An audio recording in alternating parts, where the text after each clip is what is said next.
You solemnly swear all the testimony you're about to give in this matter will be the truth, the whole truth, and nothing but the truth, so help you God. Please be seated. Then, sir, would you tell us your name and spell your last name for us? Tracy Edwards, E-D-W-A-R-D-S. Mr. Edwards, you're going to ask you to speak up very loudly into the microphone. Okay. I would like to know in what state do you reside at the present time? Louisiana. And how old are you, sir? 32. 32? And you are single? Yes. You were in Milwaukee, Wisconsin on July the 22nd, 1991? Yes. And at or about that time, on that late afternoon, did you have occasion to see a person that you knew at that time or subsequently learned was a fellow by the name of Jeffrey Dahmer?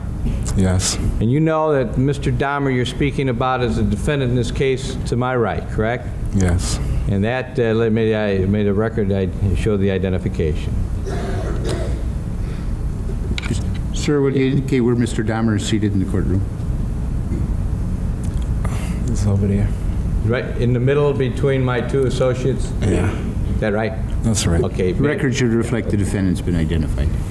Now, Mr. Edwards, you and I met for the first time last evening. Yes. And you came up from Louisiana at my request with your attorney. Right. Mr. Saeed, S-Y-E-D, Salet, S-A-L-E-T. That's correct. And you came up here to testify to the events, as you recall them, that occurred on the late afternoon, early evening, early morning hours of July the 22nd and the morning of July the 23rd, 1991. That's correct. So that you know, Mr. Edwards, your name is known to the jury because there has been testimony concerning what happened to you and at the apartment of Mr. Dahmer. Do you understand? Okay. Yeah. Okay? Okay. Where did you know Mr. Dahmer by name prior to that date? I've seen him a couple of times before then. I didn't know his name personally. All right. Did you ever talk to him before that date? Speaking to him, saying hello as he passed by. Yeah. Just casual, friendly? Casual, yeah, friendly. Hellos. Hellos, yeah. Where was it that you saw him in the late afternoon, early morning hours of July the 22nd? Grand Avenue Mall. And that was in Milwaukee. Correct. Downtown on Wisconsin Avenue. Wisconsin, correct. Were you with somebody or were you alone? A couple of our friends, yeah. Okay, so the record is absolutely clear. You are not a homosexual, are you? No, not at all. Okay. So you were with a couple of your buddies, were you? That's correct. And what were you doing? We was drinking beer, just talking, hanging out, you know. About 6 o'clock at night, was this? Yeah, about 6:15, whatever. Did you have occasion then to see Mr. Dahmer? Yeah, he approached us eventually and started talking to us, yeah. Were you 3 black males? Yeah, one white, 2 black male. Okay. So you're friends? Yeah, my best friend was white, yeah. When he came up and started talking to you, what is it that Mr. Dahmer said to you? He said he was just in the city from Chicago. He was taking care of her sick grandmother, I believe, in West Allis. Yeah. And did he have any further conversation with you and your friends? Yeah, he was just talking. He said he was a professional photographer. He usually pays people for pictures and stuff like that if anybody was interested in making money at that time. To have to pose for pictures? Yeah. Did he describe the kind of pictures that you were going to be posing for if you chose to take him up on the offer? He said nude. Nude. Right. Now, after he said that to you, what did you and your friends do? They were just talking, discussing it, you know, seeing what was going on, yeah. And what did you end up doing? Did you remain at Grand Avenue or did you go somewhere else? We proceeded from there. He said he was going to buy all his guys beer, rum, and Coke, you know, watch videos or something like that. Rum and Coke, did you say? Yeah, we went to the liquor store on Wisconsin Avenue, 7th and Wisconsin Avenue. So you walked from Grand Avenue down to 7th and Wisconsin? Yeah, up, so to speak. Yeah, between 5th and 6th, 7th, something like that. Okay. I'm not really sure. The general area of 6th Right. or 7th in Wisconsin. Right. Was it going to be the 3 of you and Mr. Dahmer were going to stay together, or was it agreed upon that one or others of you were going to go with Mr. Dahmer, or was there no agreement? They were going to meet up with us eventually later on that evening. Yeah. Meet up with who? Jeffrey at his apartment, but he gave them the wrong address at that time. Okay, so did you, the 3 of you and your 2 friends and Mr. Dahmer, walk down to a liquor store, and what happened when you got to the liquor store? I saw my brother, we started talking. At this time, Jeff was talking to my other friends. So you say you saw your brother. He wasn't one of the three that you were with No, then? no. You saw him on the street? Yeah. he approached Okay, so me. you had conversation. Right. Okay, did anyone go into a liquor store and buy anything? Mr. Dahmer brought liquor. Yeah. So he and went into beer. a liquor store? Right. And when he came out, who was still there? Okay. When he came out, we were all still there. And then Everyone. what happened? Tell us what happened then. Okay, he was talking to them. Then we were gonna go up the street. I was gonna go home and change and everything at this time. So we proceeded. We caught a cab at the bus station. You know. Okay. Yeah. Now, what was your plan as you were in front of that liquor store after Mr. Dahmer came out with the liquor and you had been talking to your brother? What was your plan? What were you going to do? You say you were going to go home and change clothes? Yeah, and eventually I was gonna go over there, you know, and maybe check out what he was talking about making the money at that time. So your interest was in making some money? Right. Did he tell you how much you would be paid if you did pose for him? He said $100 for. You for a had shot. no idea, did you, that this was for any homosexual No, conduct? he didn't come across like that, and he didn't even act like it at that time. Okay. Okay. So now your friends are still there, and you're going to go home and you order a cab for the over at the bus depot. What happens? Tell us what happens. Okay, and then me and Dahmer, my friends say they're gonna go and change and call up the girls, and we'll meet up later on, you know. Yeah. Was there an address given as to where you were going? He gave them some address that wasn't correct, you know. You later found that out? Right, from my friends, yeah. What happened then? Who else remained there when this was all transpired? Just you and Mr. Dahmer, or you, Mr. Dahmer, and others? After it all had transpired, it was me and Mr. Dahmer in the cab, you know, leaving. You met up at about 6:15, 6 o'clock, 6:15. What time is it now, at this time? It's maybe 6:30 as we get to 26th in Wisconsin. So you stop at 26th in Wisconsin, and what happens there?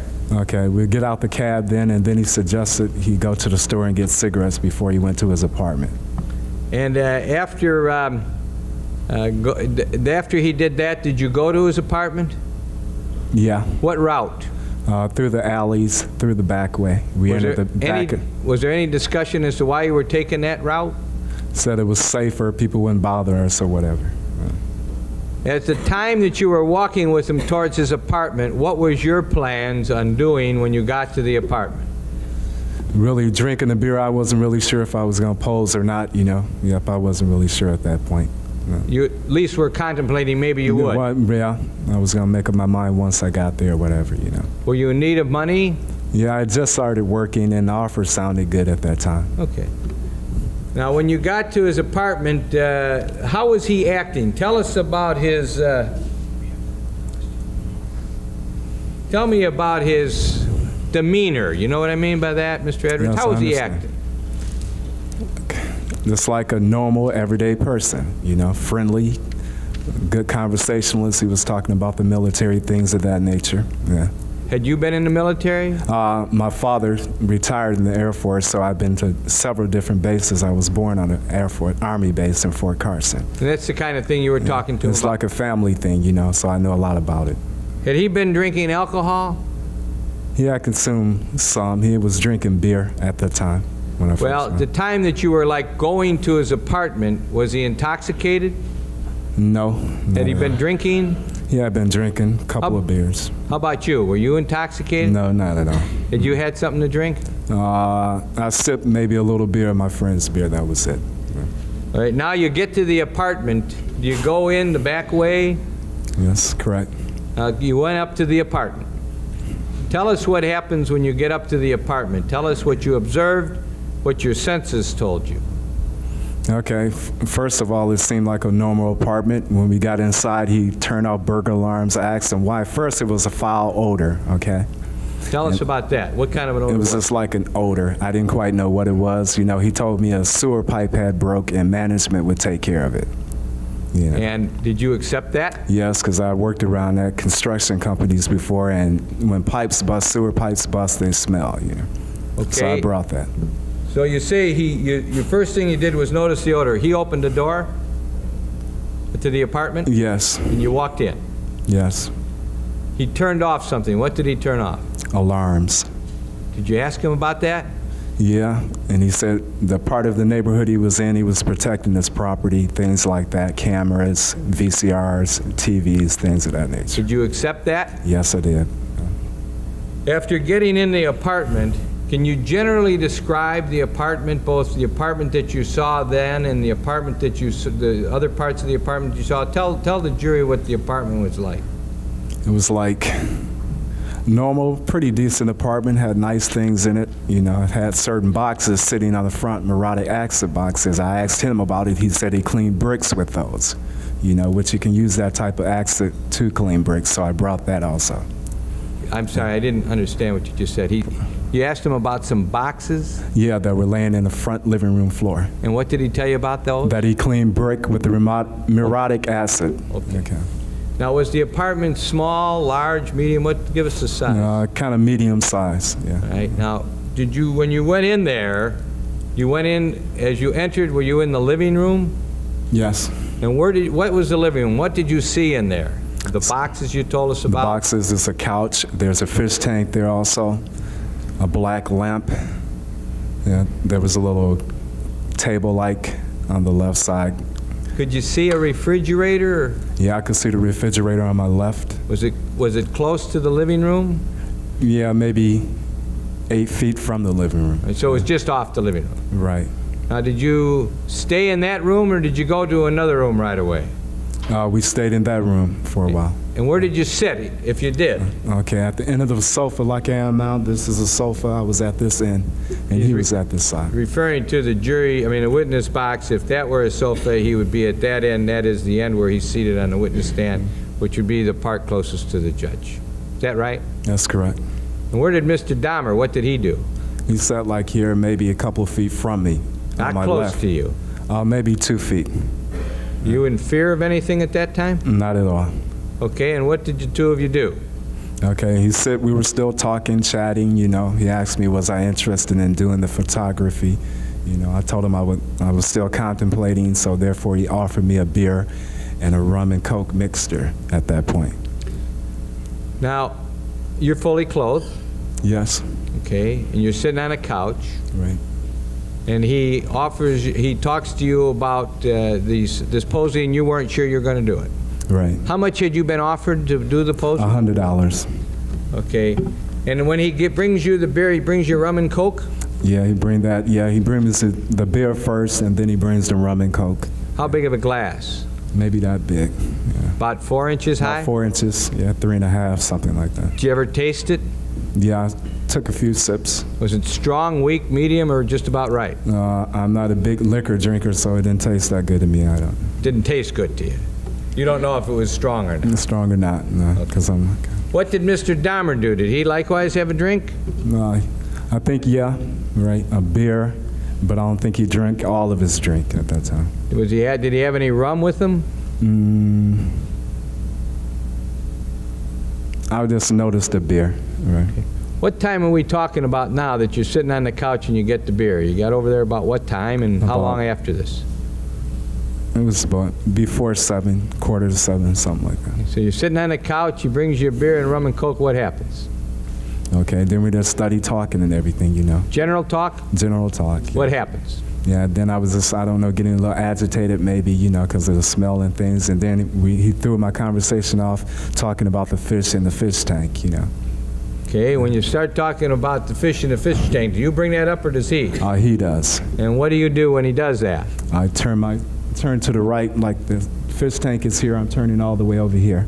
You turn to your right to look at it? To look at the fish tank, right. And when that happens, what happens to you? All of a sudden a handcuff and a knife is pulled on me. Yeah. Handcuff is placed on your body? Where? On my left wrist. And you see a knife? Yeah, the knife, yeah. Now, at that moment, what do you do? First I feel fear, then I ask him what's going on, you know. This is not necessary, you know, to pull a knife on me at that point. Are you afraid? Yes. Do you have any reason to know why he did that? None whatsoever. Did you have any idea at that time it was going to happen? No. Tell me about his demeanor at that time when you looked and realized he had a knife and you in a cuff. What was, you were only cuffed on one wrist. One wrist, yeah. What was happening to the other part of the handcuff? Okay, he had it in his hand. He was holding it. Holding that in the wrist, yeah. Where was the knife? In the other hand? The knife was like he had here. The knife was in his hand. He had it on me like this. Let the record reflect he was holding the knife in his right hand, as he showed it, holding the cuff in his left hand. Is that right? Right. And your left hand is cuffed. Yeah, right. Where do you have the knife? What kind of a knife was it? It was like a military knife, a machete of some type. Yeah, he had it lowered right up under my rib cage, you know. Like So in he the had back, somewhere in the back here. You had it pointed at your rib cage. Yeah. Did you feel it? Touch Yeah, it? he had it on me. He had it against my body. What happened? What was going through your mind the moment that happened, when you realized you had a knife at your side and a handcuff on your hand? What did you think? I think, like, you know, what's going on, you know? This guy is so nice, and all of a sudden, you know, it's like he's pulling knives and handcuffs and all on me, you know? What'd you do? What'd you say to him? I asked him what the problem was, you know, that it's not necessary to do this, you know? What'd he say?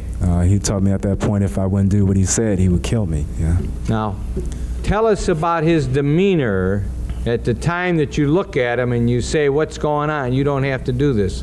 What happens to Mr. Dahmer? What's he like? It's like not the same person that we met at Grand Avenue Mall. How does he different? His face structure seemed different, you know, his body structure is like it wasn't him anymore, you know? It's like it was a totally different guy there. So he told you if you didn't do what he told you to do, he'd hurt you. He'd hurt me. What'd you do? What happened? Tell us what happened step by step as best you can remember. And then all of a sudden he kind of calms down, you know? And then he said he has a key in the bedroom, so we proceed to the bedroom. The key to the handcuffs? Right.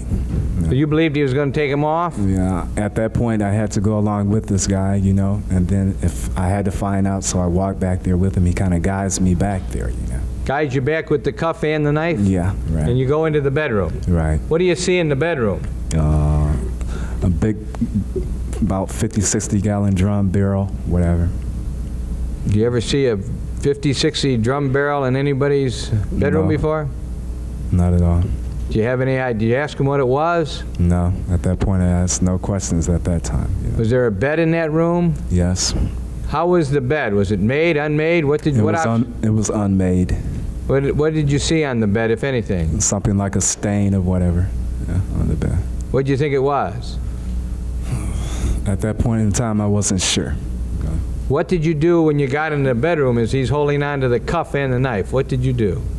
Studied us talking, trying to be friends with him, you know. Did you remain standing? Did you sit down? He made me sit down at that point. We both sit on the bed. Was it at the foot of the bed, side of the bed, head of the bed? Maybe halfway between. Did that room have a TV set in it? Yes. Was there anything going on the TV? Yeah, the Exorcist movies was playing at that time. There was an Exorcist movie on. Yeah. Do you know which one of them? The name, I'm not sure. I think it's 3. I'm not sure which one. Right. So there was a movie. Did you know it to be part of television or VCR? VCR, normally that's not on regular television, so I thought it was VCR. You knew there was a movie showing? Right. Did you see him put it on, or was it on? No. When we first got into the apartment, he went through the back to the back bedroom. Maybe he put it on then, I'm not sure. Okay. And then what happened? You're both sitting on the bed? Yes. Are you still in handcuffs? Yes. Is he holding the handcuff? Right. Do you still have the knife? Right. Is it pointed at your side, as you've told us before? Right. You trying to be cool? Very much so. You're not fighting with him? No. What's your intention? What are you planning on doing? Getting away. I was contemplating on at the point jumping out the window. Yep. I was basically talking with this person, trying to let him know I was his friend. Yeah.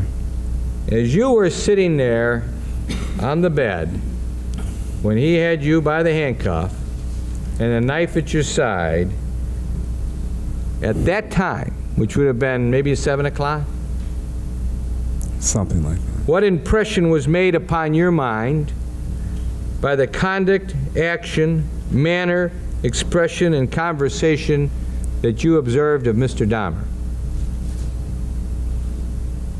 His frame of mind is what you want to know, right? Okay, he acted, at times he would go through like different changes with me, you know. Tell us about that. One minute he's like nice, then he was telling he didn't want people to leave him or abandon him, things of this nature, you know. Yeah. Well, what did you think about him as a person? What impression was made on your mind of this fellow that you're dealing with here? Yeah, that at times he wasn't himself, and then at times he was like a nice guy, you know. He would come and go different times, you know, throughout the whole time. Then he would like sit, being quiet at times, watching a movie, wanting me to watch the movie, you know, and just doing little tanning sounds, you know. Did you observe him watching the movie and how he would react to the movie? Right, he would like just start rocking back and forth when he, you know, certain parts of the movie or whatever. You have to say, what did he say, Madam? He was like chanting at certain times and rocking back and forth, right? Tell us about his chanting. What was that all about? I'm not even sure, sir, but it was just like, I can't tell you the words. I couldn't understand what he was saying at that time. Can you mimic him? How it sounded? It was like a slow slur, like some of that nature, some close like that, I'm not sure. Did it keep on for a period of time? Off and on throughout the ordeal. And how about the movement back and forth? How was that being effectuated?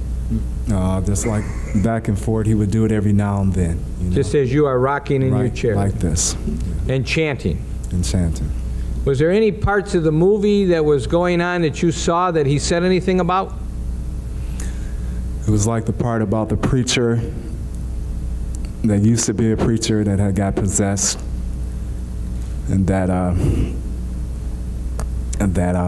it would seem like he was like interested in that part. That part had his attention more than anything. You know? Well, tell us about what you mean by that. What impressions were made upon your mind when this was going on as to had his attention? How did he appear to you?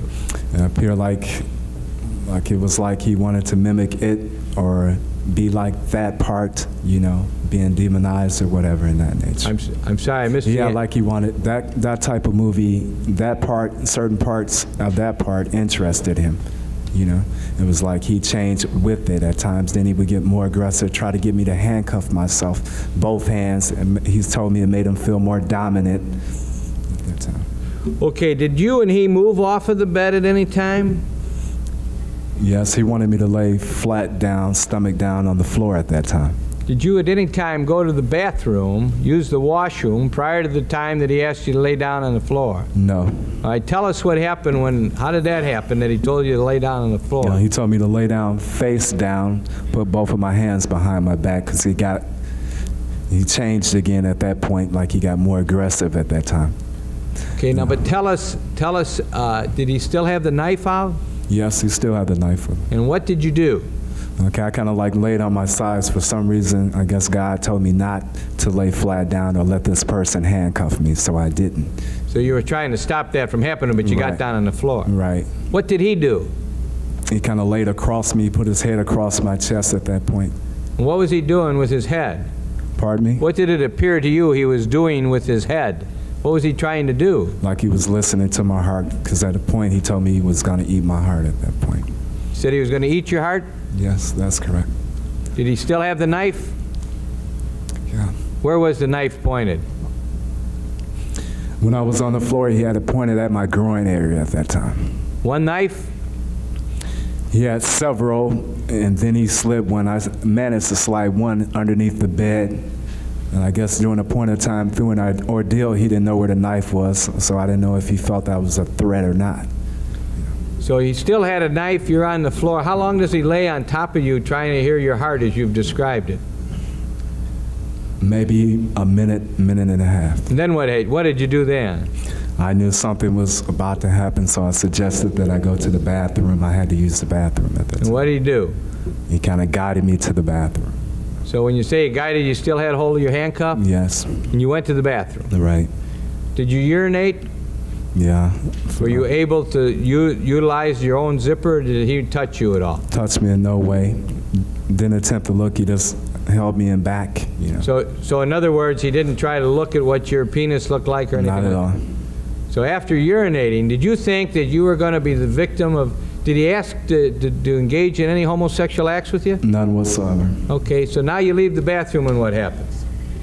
Okay, then we go back into the bedroom, you know. It was like different time spans. We were talking about him losing his job. Then he would come to the person that I was first with, you know. And then at certain points he would change. You know, at first he was telling me about how people didn't care for him and things of this nature. And I was trying to comfort him, letting him know that I was a friend, you know, that I wasn't going to try to run away from him or nothing like that. You were being cool. I guess God, you can say that, because I had no control. I don't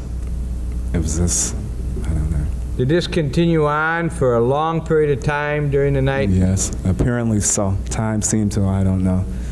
But I stayed in there that long, so it had to be going on throughout the whole ordeal, which it was. So time just, it happened like that. And all this time you're trying to hold him down? Yeah, certain points, right. How often would he go in and out of these moods?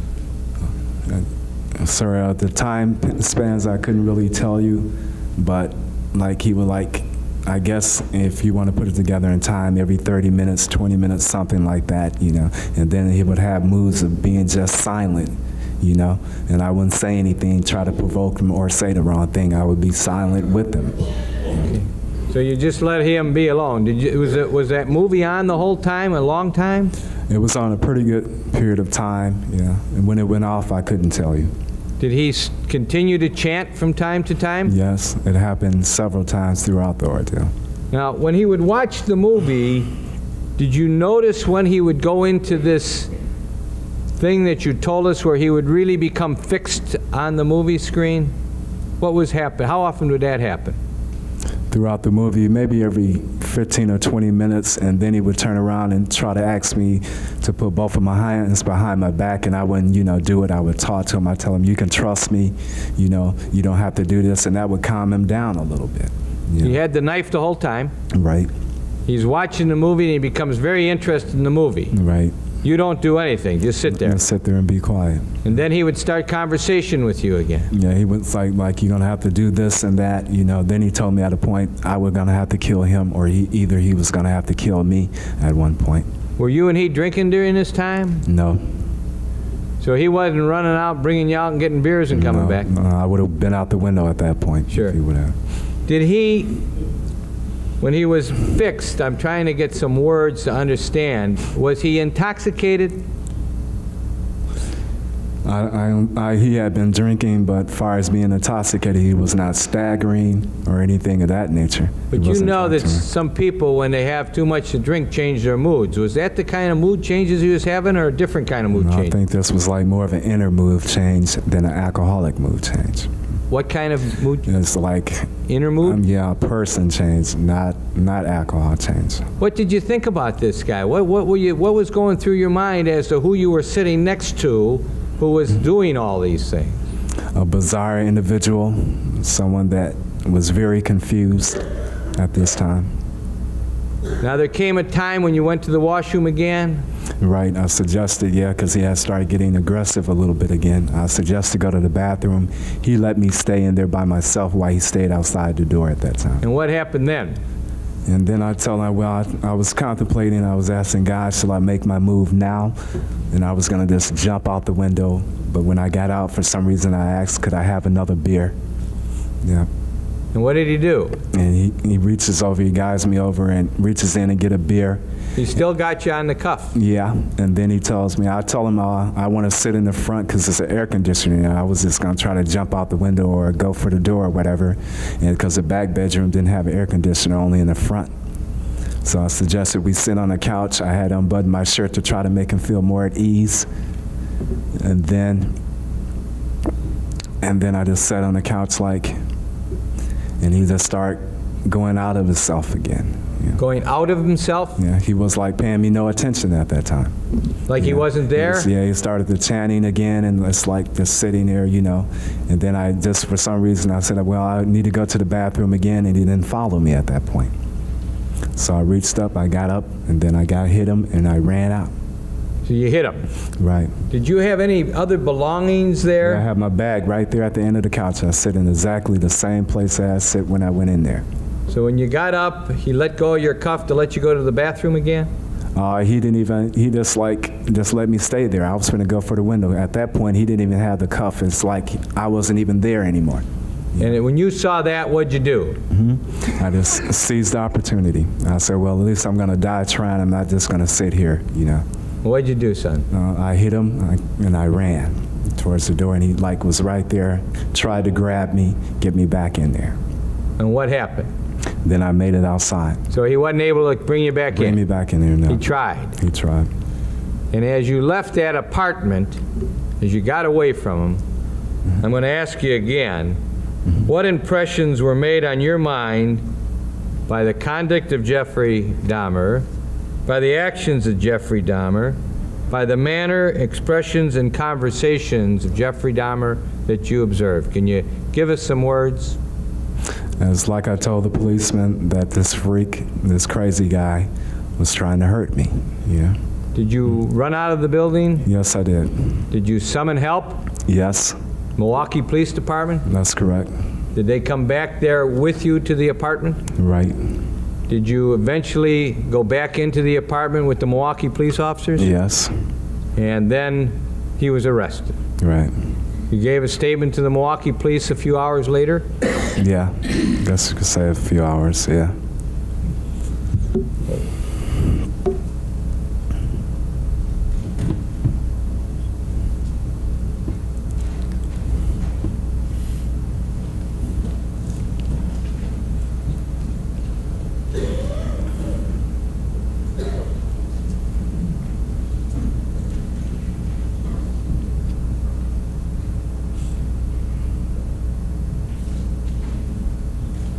Mr. Edwards,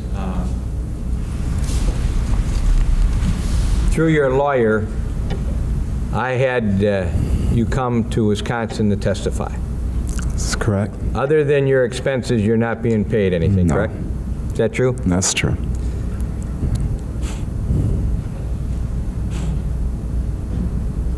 Thank you, Mr. Edwards. Thank you.